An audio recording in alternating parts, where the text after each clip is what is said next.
Health Watch is presented by UMass Memorial Health Care. Here, caring for you. Welcome to Health Watch, presented by UMass Memorial Health Care. I'm Brittany Schaefer. Today we're at Grant Square Community Garden to discuss how gardens like these help battle food insecurity. What does the term food insecurity refer to? When people think of food insecurity, they often don't think about America. They don't think about their own community. They don't think about the city of Worcester. But really, food insecurity is the inability to provide healthy food for your family in a consistent and dignified way. So people in Worcester who are relying on social services, food pantries, food banks, additional community supports to be able to meet their daily food needs, or don't have the resources to be able to feed their family in the way they would like, can be experiencing food insecurity, even though we might not recognize them as the face of hunger.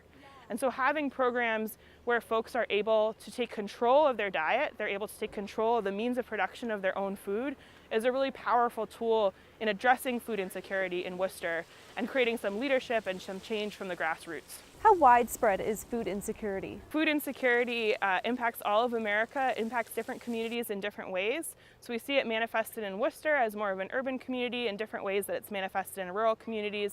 But all across America, people struggle with the issues of food insecurity. How important is an affordable source of food? I think there's a popular misconception that low-income people are choosing to make unhealthy choices for their families. They're not interested in buying healthy fruits and vegetables. But the reality of the situation is price is often the biggest barrier that's stopping people from incorporating these ingredients into their diet. So programs that help to make fresh fruits and vegetables more affordable are very important in impacting health outcomes and impacting folks' diet. And of course, gardening is one of the ways to do it, which has no cost at all. So the REC is able to provide free seedlings to all the folks who garden in this area. We work with the Department of Public Works and Parks to get compost delivered, work with our neighborhood organizing. And so really there's no cost except time for the individuals who are working in this community to be able to grow their own food.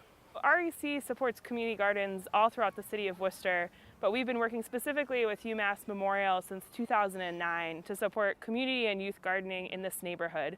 So we're here at Grant Square Park, where we have the Youth Grow Farm and Community Garden. We've been here in the park since 2012. What is UMass Memorial's role in the project? So UMass Memorial was really the seed partner and funder that enabled REC to begin working in the Bell Hill neighborhood. So we started partnering in 2009 to expand the Youth Grow program, which is a youth development and urban agriculture program started in Maine South that employs young people now in both communities to learn urban farming, basic job skills, and leadership. And we've really been able to expand that partnership to serve the community in a number of ways, including through our mobile market program, backyard gardens, and community gardens. This site here that we're at in Grant Square Park, we have our youth program, which employs 15 young people, and we also have our community garden. They work together. There's about 20 families who are involved in the community garden here. How many community gardens does UMass Memorial support? So there's 25 plots in the Grant Square Community Garden, and there's 15 plots on the youth side, so 40 altogether.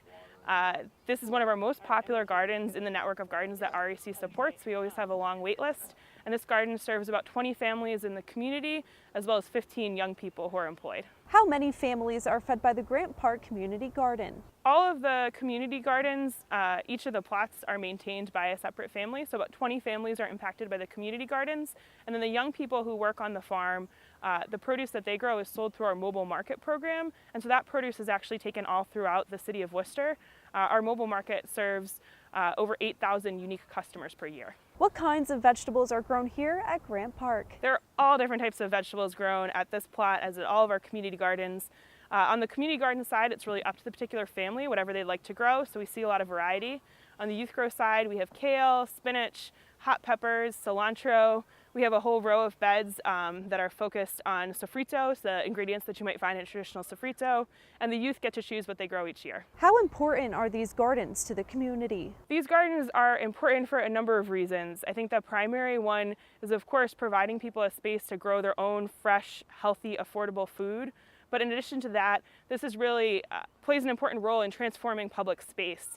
So when we first started this program in the park, it was before a lot of the redevelopment had happened, and the community garden was a safe place the community could gather around, really feel proud, feel like they had helped to make it beautiful. Especially for the young people, we see that sense of community ownership and leadership as really impactful and powerful. Being able to provide fresh, healthy, affordable food, particularly in the Bell Hill community, is hugely important for public health and for health outcomes. Access to fresh, affordable food in Worcester in some neighborhoods is more difficult to come by, and giving people the skills to be able to grow food themselves is really allowing them to take control of their diet, take control of their food budget. It's also a great way to help get children and family more excited about eating fruits and vegetables.